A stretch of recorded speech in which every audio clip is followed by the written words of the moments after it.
Bien, damos inicio a nuestra ceremonia.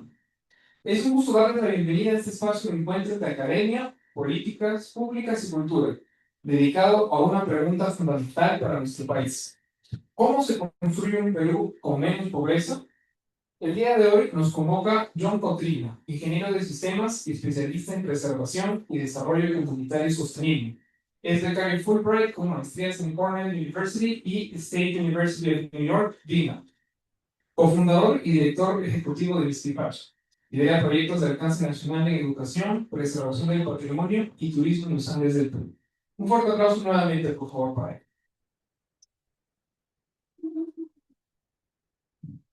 Como hace un momento se los comentaba, hoy nos convoca el pre-lanzamiento del libro Sostenibilidad de Culturas, un nuevo modelo económico. Una investigación desarrollada en State University de New York y Cornell University que propone una mirada innovadora y profundamente humana sobre el desarrollo. Esta obra demuestra, con evidencia científica, que la cultura no es un elemento accesorio, sino un determinante clave del crecimiento sostenible y un motor real para la reducción de pobreza en el Perú. El estudio integra análisis econométrico, teoría del crecimiento económico e investigación en comunidades andinas, incorporando por primera vez la variable cultural en un modelo aplicado a nuestra realidad nacional. Sus hallazgos no solo aportan al debate académico, sino que abren el camino hacia políticas públicas más sensibles, inclusivas y respetuosas de nuestras comunidades. Muchas gracias por acompañarnos esta noche. Esperamos que este diálogo sea una oportunidad para reflexionar, aprender y repensar el desarrollo desde una perspectiva más sostenible. Regresamos adelante. Gracias, Pablo. Muchísimas gracias por su tiempo, por haber asistido también. Gracias a quienes se conectaron en Zoom también, desde donde estén. Por favor, déjenos, por favor, el mensaje en el chat para saber desde dónde se están conectando. Muchísimas gracias, Roger. Agradecer primeramente a Igna por abrirnos las puertas. Eh, Hay autoridades también que tengo que agradecer, ya que estamos grabando este video. José Manuel, cónsul en Nueva York, representante del Consulado de Perú, consulado de Nueva York, siempre estuvo para apoyarme. Agradecer a las autoridades, muy buenas noches, por conectarse desde Estados Unidos. Agradecer también a las autoridades académicas de INTA por abrirnos este espacio. Agradecer también a mis colegas, fellows, profesores que también nos están, obviamente, visitando el día de hoy aquí en INTA, en el American Space, para escuchar el pre-lanzamiento de la presentación, el pre-lanzamiento de mi libro. Estoy realmente contento de haber regresado después de prácticamente 5 años aquí a Lima, que me acoge nuevamente con las puertas abiertas para presentar mi tesis de investigación que ahora se convierte en un libro. Como pueden ver, John Cotrina, pueden hacer la búsqueda en la biblioteca de Cornell University, lecciones de el Perú, porque son lecciones que nosotros damos para el mundo. El patrimonio inmaterial es una política pública que se da solamente en Perú. Bueno, en Latinoamérica también en Brasil, pero si hablamos de Estados Unidos, obviamente ellos no tienen las políticas públicas que nosotros tenemos. Y bueno, ¿cuál es el contenido de mi libro? La publicación está obviamente en inglés, la pueden acceder desde la biblioteca, pueden descargar el PDF de libre acceso, pero la publicación que yo voy a hacer es en español, porque la publicación obviamente en inglés está full en inglés. Entonces obviamente estoy haciendo la traducción, como le decía a un amigo temprano, no solamente es control C, control U, no, también hay que hacer un proceso de traducción. Y este es el contenido del primer chapter. Tenemos el legado del quechua y de expresiones culturales. El idioma del Perú, que es el idioma quechua, urbanismo andino, hay temas justamente muy interesantes que se están discutiendo aquí en Perú acerca del urbanismo andino, y nosotros como cultura originaria no podemos medirnos de igual forma como otras culturas. Entonces, el urbanismo andino es un término nuevo aquí que se está investigando también en la Católica, en la Universidad Católica de Perú. Hay un pequeño apartado que yo incluyo en mi libro, el contexto actual también, y bueno, redefiniendo la geografía, que es parte de la teoría de los 8 pisos altitudinales que tenemos sobre el Perú. Esta teoría de los 8 pisos altitudinales han sido incluidos en mi modelo. Y obviamente hablar de cultura y comunidades sostenibles. Definir qué son comunidades sostenibles y obviamente definir también cómo se relaciona cultura con comunidades sostenibles. El segundo capítulo tenemos los antecedentes de lo que fue el INC. Hasta el 2010 tuvimos el INC trabajando en cultura dentro del Ministerio de Educación. Y después del 2010 ya pasó a manos del Ministerio de Cultura. Entonces, el 2010 fue realmente un hito o un antes y un después en la administración de cultura en el Perú. Y justamente fue lo que se llamó una reforma del Estado en el gobierno de Alan García, justamente en el 2010, quien creó el Ministerio de Cultura. En el tercer capítulo, que es el capítulo más importante, diría, del libro, estamos exponiendo lo que es obviamente la Ley General del Patrimonio Cultural. Y esto es importante porque Estados Unidos no tiene esta ley como la tenemos nosotros. Ellos preservan patrimonio material, que es justamente lo que más hacen, que preservar edificios, preservar sitios, objetos, pero dentro de nuestra Ley General de Patrimonio Cultural nosotros tenemos también las declaratorias de patrimonio inmaterial, que es algo justamente que ellos no consiguen dentro de sus leyes. Los objetivos y beneficios de la DISH, que ya lo voy mostrando, que cuando lo mostré en el modelo de mis clases decían DISH, ¿qué es DISH?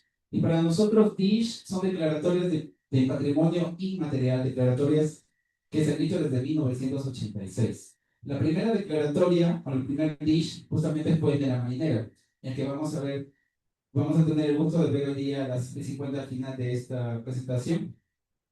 Vamos a ver justamente el desenvolvimiento de este patrimonio inmaterial y vamos a disfrutar justamente de él también. Las definiciones de qué es un patrimonio inmaterial, qué es cultura, qué es patrimonio inmaterial, también están incluidas obviamente, que son parte de una resolución ministerial que se lanzó en el 2015.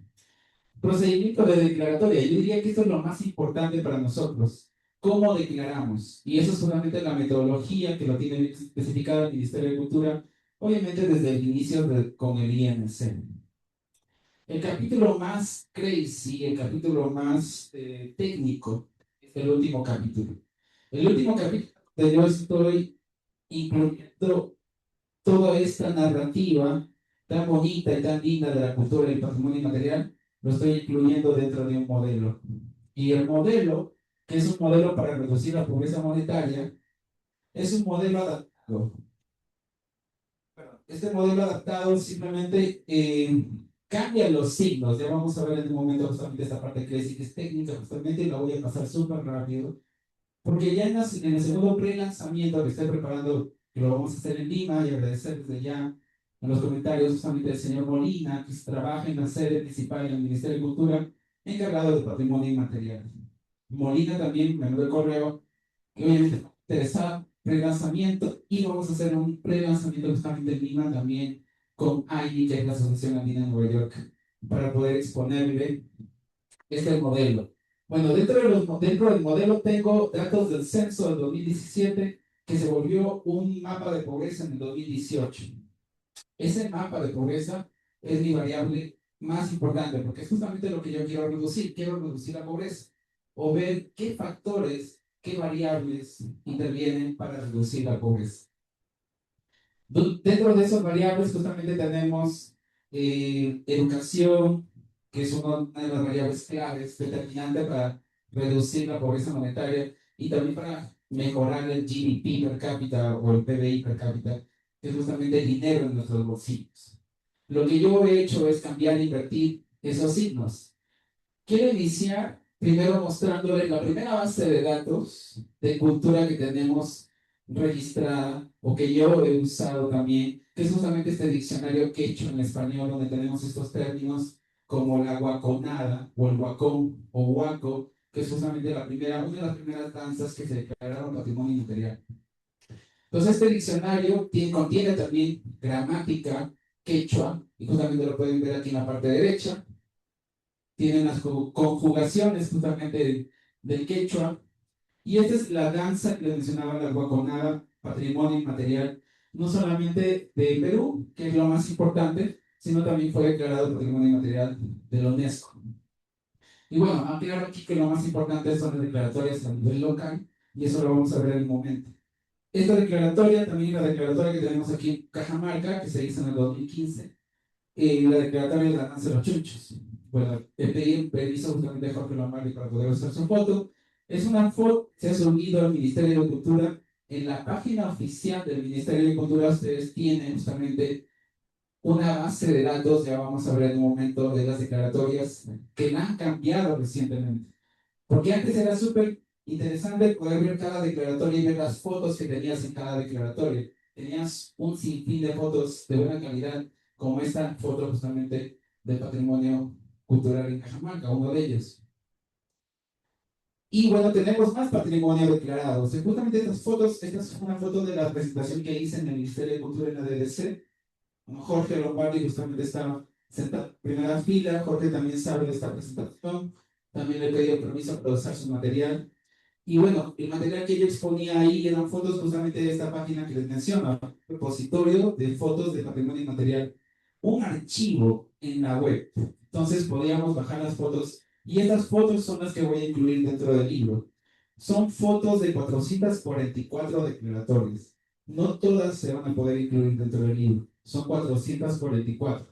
Entonces vamos a tener que elegir las mejores fotos, hacer un trabajo de archivo y bueno, también estaba pensando en cómo seleccionar esas fotos, cuáles vamos a poner dentro del libro, porque el libro ya, la tesis tiene casi 200 páginas. Entonces, cuando hice esta presentación, este banner, lo presenté en Seattle, en un congreso, que era el congreso del APT. Fui invitado, fui becado también para presentar justamente este póster. ¿Por qué? Porque nuevamente en Estados Unidos están interesados también en políticas que se ajusten dentro de la preservación histórica, no solamente material, sino también hablar de un espectro más amplio, como lo vamos a ver dentro de un momento. Entonces, este póster fue hecho con esas imágenes. Descargué las imágenes del Ministerio de Cultura, fue sencillo, un trabajo sencillo ya que tenía obviamente el repositorio online. Pueden ver algunas de las 400 y tantas que tenemos en el Perú. Entonces, este trabajo simplemente ya es súper valioso para poder generar paquetes turísticos, por ejemplo, o el interés para que las personas viajen a conocer estos patrimonios inmateriales por región, por distrito, por provincia. Y bueno, la otra base de datos, que esto justamente lo presenté a los alumnos de Ingeniería de Sistemas en la Nacional, más o menos un grupo de 100 ingenieros de sistemas, y les hablaba de las bases de datos. Ahora ya hablamos de bases de conocimiento en el mundo de la inteligencia artificial. Cuando yo estudiaba Ingeniería de Sistemas, justamente me metí en Ingeniería de Sistemas por inteligencia artificial, pero hace 20 años la inteligencia artificial estaba en pañales. Ahora hablamos de inteligencia artificial todos los días. Una base del conocimiento como esta, porque no es una base de datos, tiene conocimiento aquí que no sabemos ni siquiera cómo interpretarlo. Hay personas y trabajos que se están haciendo y estudios en Estados Unidos, también hay profesores de Estados Unidos que están muy interesados en este conocimiento y vienen justamente a la Universidad Nacional Mayor de San Marcos, donde está el registro de estos quipus, a verlos obviamente de forma física. Entonces, la base de datos, las bases de conocimiento nos ayudan al final para tomar decisiones en una ciudad, para definir qué es una ciudad. ¿Cómo definimos qué es una ciudad? What is a city? Ese es el primer texto que nos hacen leer justamente en la maestría de comunidades sostenibles. Porque nosotros estamos formando ciudades sostenibles y tenemos que definir realmente qué es una ciudad. Lewis Mumford define una ciudad como un lugar donde todos colectivamente nos unimos en un mismo drama. Ese es el término que utiliza, el drama colectivo. Y es realmente lo que nosotros vivimos también en Perú. Obviamente es un drama colectivo. Tenemos otras variables dentro de nuestras ciudades. Una de las variables es la altura. O sea, nosotros no podemos medirnos con otras ciudades, como lo dije al inicio, de Europa, por ejemplo, o Estados Unidos mismos, porque nuestra realidad geográfica es distinta. Tenemos estos pisos altitudinales que están incluidos dentro del modelo para la reducción de la pobreza monetaria, que no estaban incluidos en otros modelos en la primera vez que se incluye una variable geográfica. Y es tan sencillo, porque esto de aquí simplemente son números de altura. A mayor altura, mayor pobreza. Y eso está dentro del modelo. Y eso también es parte del modelo descubriendo, o en este caso, Eh, so- bueno, tenemos la teoría justamente de que mientras más lejos estés de un centro de producción, eres más pobre. Y esa teoría obviamente se comprueba con este modelo, se comprueba con estos datos justamente de las alturas, como lo vamos a ver en un momento. No voy a ser tan técnico en esta presentación. En la siguiente presentación que estamos diciendo, gente, anunciando ya de cada un mes y medio en Lima, vamos a ser mucho más técnicos, ya con el equipo técnico del Ministerio de Cultura, señor Molina, a quien saludo desde ya, por el gran trabajo y aporte que viene haciendo. Dentro de mi libro estoy incorporando algunos de sus escritos, algunos de sus papers. Por favor, adelante, adelante. Bienvenidos. Hello. How are you? Nice to see you. Por favor, no tomen asiento. Bienvenidos. Muy buenas noches. Ok, entonces, cuando definimos qué es una ciudad, ingeniera, bienvenida, buenas noches. Justamente cuando estuvimos en el auditorio de ingeniería de sistemas, y esto ya es para los ingenieros de sistemas algo similar, ya lo hemos visto, y definían justamente el modelo de qué es una comunidad sostenible, qué es una ciudad, cómo podemos definir una ciudad, qué datos podemos sacar de esa ciudad para ver qué está funcionando y qué no funciona. Hay un enfoque que es el enfoque de sostenibilidad, que es justamente este gráfico que lo veo aquí, que es uno de los que más me gusta. Desde el 2006 viene definiendo más o menos estos términos, los principios de sostenibilidad. Y tienen tres principios ahí dentro, tienen tres círculos que son tres sistemas. Estos tres sistemas se relacionan y se unen. En el centro es donde tenemos la ansiedad de sostenibilidad. No es solamente trabajando en el aspecto económico y decir, obviamente, les estamos brindando o incentivos, les estamos brindando préstamos, por ejemplo, a nuestra comunidad y enfocarnos solamente en la parte económica. No, también tenemos que pensar en la parte ambiental, en este indicador de la altura que les mencionaba justamente. Ese indicador también juega un papel muy importante en la distribución económica. Entonces, no podemos hablar solamente del aspecto económico o solamente del aspecto medioambiental. Tenemos que balancear. Y también el medio ambiente tiene que estar en relación con el aspecto social o el sistema social. Y estos son los tres principios. O sea, cuando vas a estudiar sostenibilidad a la maestría en SUNY Binghamton, haciendo chévere para SUNY Binghamton, a donde queremos mandar justamente también a nuestros becarios, lo primero que van a hablar y van a ver temas, les van a hablar de sistemas y de tres sistemas básicos: economía, medio ambiente y environment, equidad. Son las tres Es, justamente environment, equity and economics. Pero cuando yo llegué allá a la maestría, les pregunté, dije, ¿cultura dónde está? Yo he trabajado en el Ministerio de Cultura, sé que cultura es parte de las comunidades sostenibles también. Entonces, cuando yo encontré este enfoque, dije, me encanta, porque la parte de la dimensión cultural es la que envuelve todo. O sea, cultura, tu estilo de vida, tus valores, tus aspiraciones, la diversidad, la creatividad, la innovación, todo eso es parte de una comunidad sostenible. Pero ¿cómo medir eso? Pues esto es parte del enfoque. Pero ¿cómo medimos? Hay algunos investigadores, justamente como Sonny Desain, que ya han empezado a hablar justamente de lo que es cultura y sostenibilidad. ¿Cómo se relaciona cultura y sostenibilidad? Esos tres círculos que ven arriba, están sombreados. Eso es equidad.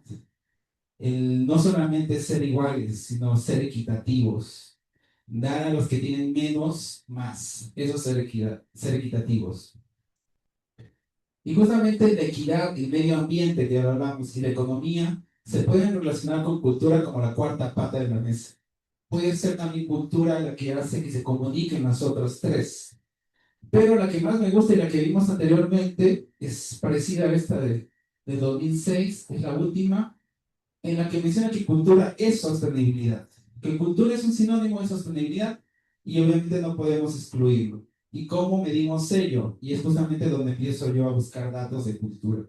¿Dónde hay datos de cultura? ¿Dónde hay números de cultura? En el 2020 intenté sacar una base de datos de artistas, por ejemplo, cuántos artistas hay a nivel provincial, cuántas asociaciones hay a nivel provincial, Los objetivos de desarrollo sostenible tienen también un punto de cultura, que es el Target 14, si no me equivoco, pero tienen ahí un indicador, pero no tienen datos. Entonces, ¿cómo podemos construir un modelo sin datos? Comencé a buscar qué más tenemos en Perú. Comencé desde la definición de cultura. ¿Qué es cultura? Cultura es realmente lo que ves y lo que no ves. Es como un iceberg. Lo que ven en la punta es parte de todo lo que no vemos. Tus valores, tus preasunciones, tus preconcepciones, lo que te gusta, lo que no te gusta, eso es lo que no vemos. Pero solamente muestras la punta del iceberg, que es justamente lo que se crea, los edificios, los artefactos. Entonces, cuando teníamos allá la discusión de qué es patrimonio, qué es preservación, qué preservamos, realmente tenemos que preservar lo material y lo inmaterial. Y tal vez lo inmaterial es lo más importante, los valores. Entonces, bajo esa definición de cultura, me fui a investigar las leyes en Perú. ¿Qué ley tenemos? Tenemos la ley del patrimonio cultural de la nación. Esta ley que se promulgó en 1985 y promulgada también, obviamente, por Belaúnde, el arquitecto. El siguiente año se declaró la Marinera. La primera declaratoria del patrimonio inmaterial fue la Marinera en 1986, hace 39 años. Nunca lo voy a olvidar porque fue el año que nací, 1986. Y bueno, aquí justamente es algo que he compartido con mis profesores también en Cornell, porque ellos querían ver. Nosotros aquí declaramos patrimonio material o inmaterial. Está ahí claro, material o inmaterial, en el artículo número de la ley. Y entonces comencé a contar ese patrimonio inmaterial. Comencé a contarlo desde el año que fue creado, 1986, hasta 2023. Y obviamente, en este caso, fue las manifestaciones declaradas por año de todo el Perú. Estos cuadros salen del trabajo de Molina. Ahí están las fuentes. Son trabajos que Molina presentó en el Congreso de UNESCO de 2000, no me equivoco, 2023, donde él fue invitado también y se produjo un libro de todas las presentaciones que se han hecho en ese congreso, obviamente. Y uno de esos papers, que está en inglés, obviamente tiene este cuadro. Como ven ahí las declaratorias, hay ciertas guías que tenemos en 2004, 2011 y 2015. 2011 justamente es donde se divide, o bueno, pasa el INC a ser parte del Ministerio de Cultura. Bueno, disculpen por el inglés. Estos cuadros van a estar en español, obviamente en el libro. Estos cuadros salen de mi tesis, literalmente los he copiado de mi tesis. Y bueno, hasta entonces, Molina, cuando expuso en el 2023 en Corea, justamente en este congreso, ya habían 374 declaratorias. 374. Hoy por hoy hay 444 declaratorias. Y bueno, se dividen justamente, como pueden ver, por categorías: música, danza, conocimientos. Bueno, ahí he hecho yo unos cuadros para mi tesis, justamente dividiendo las categorías. Y estos cuadros, con gran alegría, lo puedo decir, y gran trabajo al Ministerio de Cultura. Saludos nuevamente para Molina. Este video, estamos grabando un video para el Ministerio de Cultura y también para el Consulado de Nueva York. Y este cuadro que yo lo hice realmente por presión de mi profesor, mi director de carrera. ¿Qué diferencia? ¿Qué colores ven ahí? El verde son las declaratorias distritales. El amarillo son las declaratorias provinciales. ¿Dónde están las mayoritarias? En distritos y en provincias. Ahí están las mayores. ¿Y por qué estaban preocupados mis profesores y mis directores? Porque las declaratorias de patrimonio inmaterial se pueden imponer. O sea, tú puedes hacer una declaratoria a nivel nacional y decir, esta es declaratoria de patrimonio inmaterial, y todo el país lo va a seguir. Son imposiciones. Nosotros tenemos pocas declaratorias que son nacionales. La primera declaratoria nacional fue la marinera, por ejemplo. Pero no todos bailan marinera. O sea, hay distritos, hay provincias que tú les hablas de marineres. Pero esa es justamente una declaratoria que, por ser, estar presente en muchas de las regiones, en muchas de las provincias del Perú, se hizo una declaratoria a nivel nacional. Bueno, tenemos otros cuadros que yo también hice, obviamente, para la tesis, las declaratorias totales divididas en distritos, provincias. Y después obviamente me interesó ver las tendencias. Estas rayas que tienen aquí en medio son tendencias. O sea, las tendencias están yendo hacia arriba. Vamos a tener más declaratorias distritales. Esa es la tendencia. La de las provinciales también están yendo hacia arriba. Estos números, no quiero ser muy técnico, la tendencia nada más. Están yendo hacia arriba las declaratorias distritales, también las provinciales, también las regionales. No hay mucha tendencia aquí, pero sí están yendo hacia arriba. Y las declaratorias nacionales, que son justamente las que queremos evitar, porque estas son imposiciones, están yendo hacia abajo. ¿Ok? Entonces, para no ser muy técnico, igual voy a pasar súper rápido estos cuadros. Tenemos las provincias con mayor número de declaratorias hasta 2016. 32 están en Huancavelica, Dahuaylas, Chumbivilcas. Con esta lista nada más ustedes podrían ir a visitar estas provincias y obviamente son ricas, muy ricas en cultura. Tienen un montón de patrimonio declarado. A comparación del otro cuadro, ¿cuál es el otro indicador que les mencionaba, el más importante de la reducción de la pobreza? Y miren Cajamarca aquí. Son los campeones. En Cajamarca, ¿cuántos Cajamarcas hay ahí? Este cuadro es el cuadro de los distritos más pobres del Perú. Son los 20 distritos más pobres del Perú, según el censo de 2017. Cajamarca, campeones. 16 de 20. 16 de los distritos de los 20 más pobres en el Perú. Entonces, este puede ser uno de los criterios para seleccionar estas fotos en el libro. Podríamos seleccionar fotos de los distritos justamente de los más pobres y de eso sacar las fotos que queremos. Porque estos son los mapas que muestro justamente. El mapa de las declaratorias de patrimonio, que no está muy bien hecho, hay que mejorar todavía este trabajo, pero están usando GIS aquí, justamente para contar las declaratorias. Y este es el nuevo mapa que están sacando ya del Ministerio de Cultura. Podemos ver aquí, los que tienen más oscuros son los que tienen más declaratorias. Y los que están más oscuros aquí también tienen declaratoria. El mapa de pobreza. Ese es el mapa de pobreza del 2018. Donde está más rojo, están más pobres. Y acá podemos hacer esa correlación rápido. No es necesario irnos al crazy modelo matemático. Acá podemos ver ya. ¿Dónde están los rojitos? ¿Dónde está el mayor concentrado de los rojos? ¿En el sur o en el norte? Están arriba. Y acá también en el centro hay unos pocos, pero mayoritariamente está arriba. ¿Okay? Entonces la pobreza está concentrada arriba. Y las declaratorias que les mostré antes, ¿dónde están concentradas? En el sur. Entonces ahí nada más podemos darnos ya cuenta de una correlación.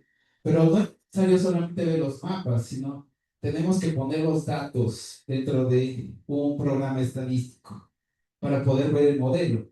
Este es otro cuadro interesante de Molina también. Bueno, este lo armé yo creo, con el número de personas que trabajan para patrimonio inmaterial. O sea, ¿cuál es el equipo humano que está haciendo declaratorias? Y en Cajamarca tenemos solamente una persona. Hay una sola persona haciendo declaratoria en Cajamarca. En Arequipa, ¿cuántos tenemos en Arequipa? Uno solo. Cusco hay 5, Callao hay 2. Pero lo que voy es que estamos más equipo humano haciendo estas declaratorias. Aquí en Cajamarca solamente está Jorge Lombardi. ¿Cómo voy de tiempo? El crazy modelo. Aquí voy a pasar solamente esos. Este es el modelo matemático. Este es el modelo donde se incluyen estas variables que les mencionaba. Aquí en la Y la pobreza, porque es justamente la variable que me interesa. Y quiero saber qué otras variables afectan esa y cómo lo afectan, en este caso pobreza. Dentro de esas variables de las X, una de ellas es cultura. Y bueno, el primer modelo que yo fue un modelo exploratorio, porque se lo llamó mi director y mi asesor. Bueno, es un modelo exploratorio muy bien hecho. Tienes la pobreza en la que quieres ver justamente cómo se comporta. La población o la densidad poblacional es importante. A mayor población, mayor pobreza. Si tienes mayor densidad poblacional, es lo contrario, según las tesis. Por eso el signo negativo. Otra variable es la educación secundaria. Súper importante la educación secundaria. Y eso lo vamos a ver después. Empleabilidad o desempleo, aunque está en inglés, desempleo. Tienes la variable cultural, ahí incluí nuestra variable cultural y también incluí la otra variable que es la variable de altitud, los pisos altitudinales. En este caso, la variable que he hecho simplemente es ¿Eres quechua o no eres quechua? ¿Qué significa que eres quechua? ¿Vives sobre los 2.300 metros o vives debajo? O sea, era 0 y 1. Bueno, las fuentes del census de 2018, census mayoritariamente los datos de 2017 y la variable de las declaratorias de patrimonio, obviamente la sacaba de esta página que ya no funciona más. Esta página, bueno, ya la cambiaron. Entonces vamos a ver qué están haciendo en el Ministerio de Cultura justamente para el patrimonio material. ¿Bien con el tiempo? Súper bien. Genial, gracias. Ya estoy al final ya. Esta es la parte del capítulo 4, la parte más crazy. Y este es el modelo, que al final lo importante aquí son los asteriscos, ver si los signos, por ejemplo, están justamente con tu hipótesis, justamente. ¿Cuál era mi hipótesis? Mi hipótesis es que cultura, dish, reduce, por eso los negativos, reducen pobreza monetaria. Y cuando aparecen los negativos y aparecen esos asteriscos, es donde me ponen la mejor nota. Pero no, obviamente no porque yo lo haya hecho, sino porque investigué este indicador, porque incorporé este indicador, incorporé quechua también. Y la significancia que casi es cero, significa obviamente que las variables importan, que estas variables realmente están explicando tu variable Y, que es la pobreza.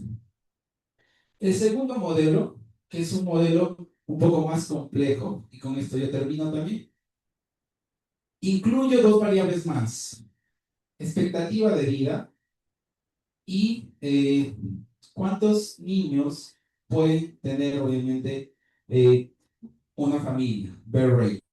¿Ok? Entonces, estos dos indicadores los he sacado de otro modelo.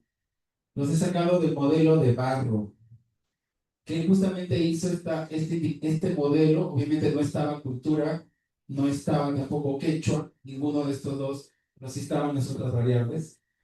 Y él lo nombró, obviamente, esta tesis como los determinantes de desarrollo, porque los determinantes de desarrollo son justamente educación, por eso tienes que invertir en educación, sobre todo educación secundaria, invertir en tu propia educación. Empleo, tenemos que dar empleo o atacar el desempleo, es otro determinante. La densidad poblacional también es otro determinante de desarrollo. O sea, estos indicadores, si ustedes trabajan en políticas públicas, potenciando estos indicadores, vas a reducir pobreza monetaria. Pero ¿cuáles son los otros? ¿Cuál es la novedad? La novedad aquí es cultura. O sea, cultura al final terminó siendo un determinante de desarrollo más dentro del modelo. Y es por eso que mi tesis lo nombré determinante de desarrollo también. Patrimonio inmaterial determinante de desarrollo.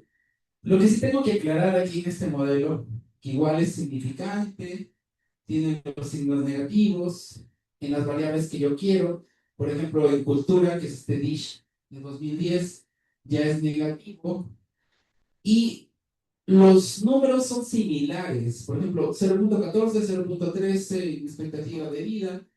Eso significa que realmente la política pública del patrimonio inmaterial puede ser tan poderosa o igual que políticas que, por ejemplo, mejoran la expectativa de vida, ¿no? Políticas de salud. Otra cosa que tengo que aclarar, obviamente, es esta expectativa, perdón, birth rate, que es el número de niños que pueden tener la familia. Fue un indicador manipulado, obviamente, también por políticas públicas, y la siguen manipulando, porque es un indicador que, obviamente, Barro lo nombró como determinante de desarrollo. Yo diría que no es un determinante de desarrollo, yo diría también, con obviamente la asesoría de mis profesores, que estos indicadores deberíamos sacarlos, obviamente, de los modelos de desarrollo. Deberíamos dedicar nuestro esfuerzo a educación, educación secundaria, dedicar nuestro esfuerzo a empleo, empleabilidad. Y si mezclamos educación y cultura, que es justamente lo que hacía el Ministerio de Educación cuando teníamos el INC, tenemos un boom para reducir la pobreza monetaria. Pero si calculamos, por ejemplo, como China lo hace, y dicen, no, un solo hijo por familia. Si tienes dos, impuestos. ¿Por qué eso lo han hecho? ¿Por qué? Porque este indicador justamente reduce la pobreza. Pero todas las palabras justamente de mis profesores también, hay que darles educación, hay que darles cultura, hay que darles empleo, y no nos metamos con el otro indicador que es de, obviamente, birth rate o el número de nacimientos. Entonces, bueno, el último modelo salió mejor incluso porque estoy incluyendo otros indicadores, obviamente, los cuales quiero evitar, pero los puse solamente para ver qué tan valioso es cultura al reducir pobreza. Si tienen cuatro ahí es porque son cuatro tiempos distintos. En el 2018 comparado con el 2009, 2010, 2011 y 2015. Son cuatro tiempos distintos. Tenemos 1.4. ¿Qué significa eso? 1.4. Y para terminar, ya es una de mis últimas diapositivas. Ese 1.4 significa que por cada declaratoria hecha, estamos reduciendo 1.4% la pobreza monetaria. Pero menos de cuánto tiempo estamos hablando. 2018, 2010, aproximadamente 6 años que se ve el impacto. 1.4 es considerable. Y obviamente si hablamos de patrimonio inmaterial, hacer declaratorias nada más, que no es un trabajo minúsculo, es un trabajo realmente importante, súper delicado también y dedicado, que aquí en Cajamarca lo hace solamente una persona. Entonces necesitamos ayuda, necesitamos más asociaciones que documenten, que investiguen patrimonio inmaterial. Quechua, cuando lo hablamos, por ejemplo, al inicio, que es el idioma de los incas, valoradísimo en Estados Unidos, este es un afiche de promoción de un curso quechua dictado en Cornell University, un curso de quechua elemental. O sea, ¿quieres aprender quechua? Vas a aprender en Estados Unidos quechua. O sea, las universidades están llevando quechua hablantes que tengan inglés básico, obviamente, para poder ser los asistentes del profesor. Y este curso, por ejemplo, está en Cornell, pero en Harvard también están dictando quechua. Entonces, nosotros, ¿qué estamos haciendo con este libro? Nosotros estamos, obviamente, generando un fondo para preservar patrimonio inmaterial. No solamente para la documentación de patrimonio inmaterial, sino también para promocionar patrimonio ya declarado. Como, por ejemplo, tenemos la alforja de Chol, que hacía la última declaratoria de Cajamarca. Entonces, estamos haciendo este evento, que es un evento también filantrópico, para poder financiar esta preservación de patrimonio inmaterial. AINI es la asociación que hemos creado aquí en Cajamarca, es una asociación andina en Nueva York, que justamente tiene los contactos y está creando los puentes en Nueva York para poder mandar a becarios a SUNY, principalmente a SUNY, pero es una muy buena universidad y bueno, el costo de vida también es mucho más bajo que ir a Cornell, que es donde yo he estado también terminando mi segunda maestría. No podría haber terminado esta tesis si no hubiera ido a Cornell. Bueno, esa es toda mi presentación. Muchísimas gracias.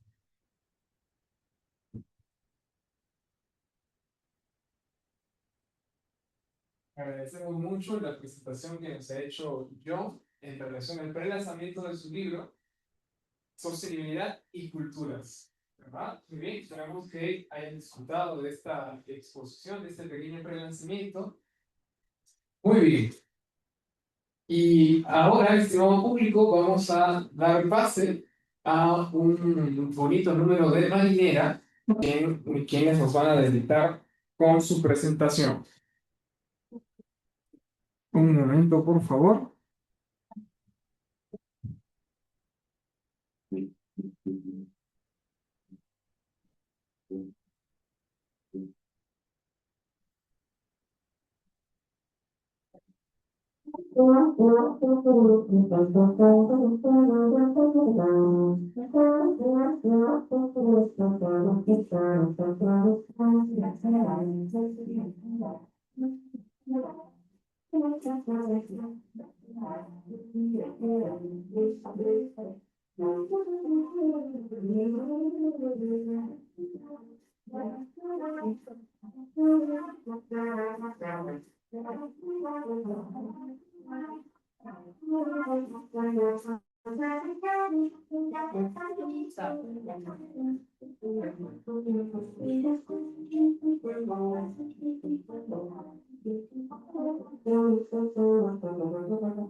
Levante las palmas.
Un aplauso para nuestros invitados que nos han acompañado. Bueno, han sido los campeones regionales en la categoría preinfantes, Ximena y Brady. Un fuerte aplauso, por favor. Y quienes nos acaban de editar con su baile de Marilena han sido los campeones en la categoría de Junior, Juan José y Alexandre. Un fuerte aplauso para ellos. Muy bien. Y ahora, para finalizar, por favor, los invito a todos a acompañarnos en esta parte para tomarnos la última foto del evento, por favor.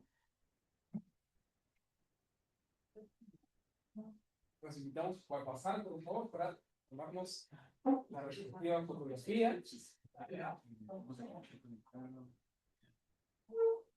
Muy bien, los invitamos por favor a todos. Agradecemos también a todos aquí que nos acompañaron a través de Zoom. Muchas gracias por sus comentarios y por su asistencia a través de los medios digitales. Muy bien.